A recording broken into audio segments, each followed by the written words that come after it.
Hey everyone, I'm Hazel West back with my sorry, not March, February, reading wrap up. This month I read, 9 books and 1 graphic novel, so I did a lot better than I expected.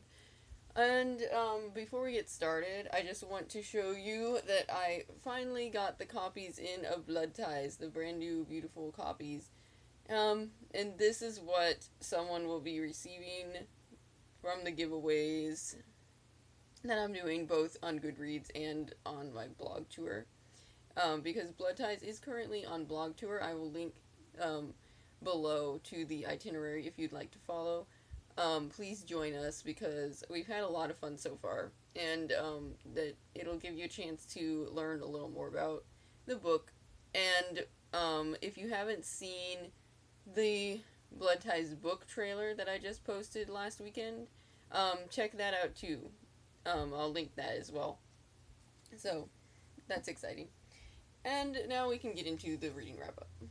Okay, the first book I read was um, I finished Winter. I had started it and read about half of it at the end of January, but I finished it this month, and I loved this book. I thought it was a great way to wrap up the series, even though I'm sad it's over. I really, really was happy with how it ended.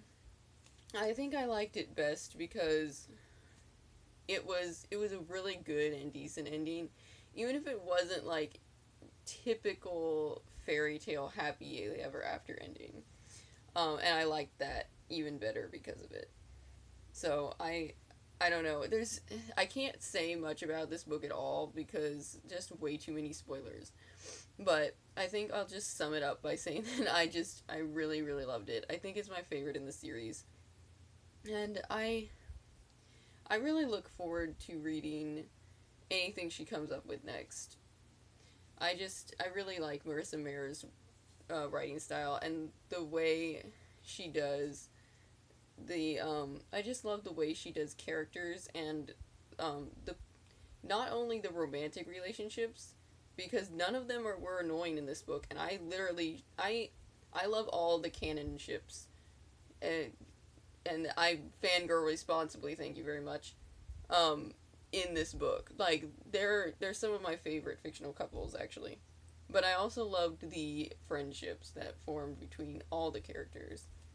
So I don't know. This is just one of my favorite series. I loved it so so much, and that definitely should have been on my best books of 2015. So, and by the way, I have not had time to write reviews for like several months now. And I don't know, hopefully I will get time eventually, but as of now, I'm just going to try to do better sum ups on the video wrap ups about how I feel about the books because I really miss doing reviews, but it's just something I have to not do right now because I have way too many other things going. After that, I read the Dresden Files graphic novel Goblin Ghoul. This is another original one, and I'm not sure who wrote this one, whether Jim Butcher had his hand in it or not. I think usually he does a little bit of it. I still can't figure out graphic novels. But I gave this one 4 out of 5 stars. It was another really fun one. And I like the art in this one a lot better than the one in Full Moon. And that's really what matters to me. Um, but yeah, this was just like a quick read that I read to catch up after I took so long reading Winter. But yeah, so this was fun and I enjoy it. After that, I picked up The Thickety, A Path Begins by J.A. White, because I've really, really felt like reading middle grade fantasy lately. And this was one that my friend Mara told me, she's been telling me I should read it forever, but we exchanged, I think, 3 must reads of the year, and this was one of the ones she gave me, so um, I picked this up this month. And this is, I gave it 4 out of 5 stars. I really, really enjoyed this one. This is a very, very dark and creepy book for a middle grade book. Like, even, like, this is very dark. I was honestly surprised, like, not only at, um, like, how dark and creepy it is, but some of, like, the, I don't know, just the,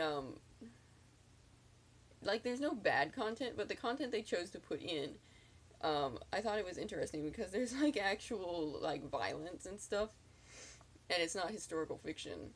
I mean, it's kind of historical, and it's about, the, like, witch hunting, and those are always kind of, like, violent. But I thought this was a really, really interesting book. Um, and the character Kara, I really liked her as a heroine.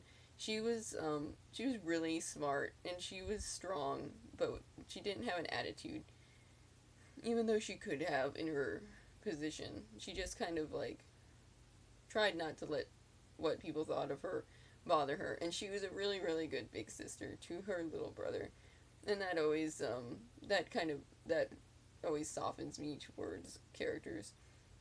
So I really liked this, and I mean, it's just the whole world of the Thickety was just really cool and really creepy, and definitely has throwbacks to like both fantasy and like a lot of British, like old Celtic folklore too, which I thought was really cool. Even though it's a fantasy world, so I look forward to reading the next book in the series, or a trilogy. I don't know if it's a trilogy or not, but I look forward to reading however many of these there are. So I liked that. And after that, I picked up Worlds of Ink and Shadow from the library. This is the new book by Lena Coakley. I the only other book she's published, to my knowledge, was Witchlanders, which I loved a lot. Um, and this one just came out this year, and it's about the Brontes and like when they were teenagers, and their writing escapades. But it's also kind of like Inkheart because they can go into their written works and kind of conduct from the inside, which is just completely awesome. I've been wanting to read this book since I found out it was coming out, and I wasn't disappointed because this ended up being a 5 out of 5-star book. Just between the amazing world building, her beautiful writing style, which is really, really amazing. Like, I love her writing style, and I just wish she would write so many more books. Um, and also, just the characters and the way they interacted with each other.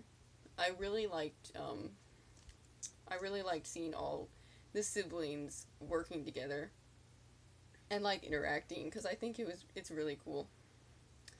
And of course, the I mean um the fact that it's set partly on the moors, it was just awesome, and they kind of she kind of incorporated a lot of like the uh Moor folklore into this book, which was really cool because that's always awesome to me. And also, I really I thought the fantasy worlds, though cliche, were actually really cool. And I read in the author's note that it was kind of um, they were based off of actual early writings by the Brontes, which was even more awesome. And I don't know too much about them, but from what she said in her author's note, it seemed like she got them pretty accurate.